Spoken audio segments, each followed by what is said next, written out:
대북 송금 의혹을 받는 민주당 이재명 대표가 잠시 뒤에 검찰에 출석합니다. 지난 9일 조사에 이어서 사흘 만에 추가 조사입니다.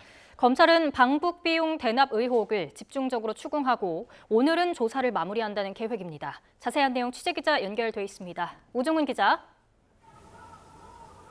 네, 수원지방검찰청에 나와 있습니다. 네, 이재명 대표 잠시 뒤면 이제 그곳으로 출석을 하게 됩니다. 일단 수원지검 분위기부터 전해주시죠. 네, 이재명 민주당 대표는 오늘 낮 1시 반쯤 이곳 수원지검 15층 조사실에 출석해 조사를 받을 예정입니다.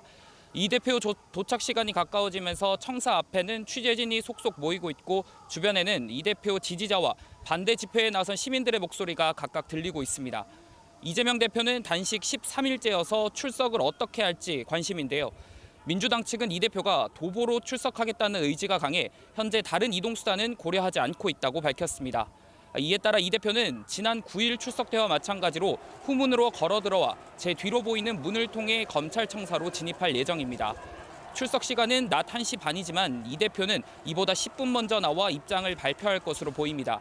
쌍방울 대북 송금 의혹으로 이 대표가 검찰에 나오는 건 지난 9일에 이어 두 번째입니다. 이 대표는 검찰의 수사가 조작과 허위라며 자신의 결백을 주장하고 있는데요. 당시 이 대표의 말 들어보겠습니다. 정치 검찰을 악용해서 조작과 공작을 하더라도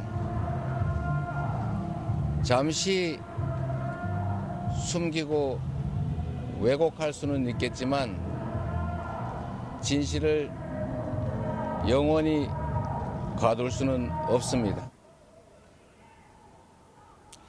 네, 또 지난주 이 대표 측은 청사에 들어간 직후 검찰에 제출한 8쪽 분량의 진술서를 인터넷을 통해 공개했는데요. 이번에는 어떤 내용을 준비했을지도 주목됩니다. 네, 이 대표와 검찰, 지난주 5차 조사 이후에도 조서 날인과 서명 놓고 신경전 벌어왔는데요. 오늘 조사에서 어떤 점 눈여겨봐야 합니까? 네, 이번 추가 조사에서 양측은 쌍방울에 경기도지사 방북 비용 300만 달러 대납 의혹을 놓고 첨예하게 부딪힐 것으로 예상됩니다. 지난주 이 대표가 8시간 만에 조사 중단을 요구해 검찰은 방북 비용 대납 의혹을 제대로 다루지 못했습니다.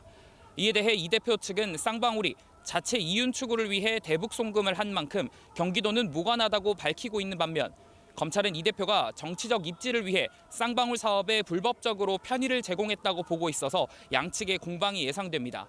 이 대표는 지난 조사 때 미리 준비한 진술서를 바탕으로 주요 내용은 부인했는데요. 이 때문에 검찰이 경기도와 국정원 등을 압수수색해 얻은 증거를 얼마나 제시할 수 있을지가 관건입니다.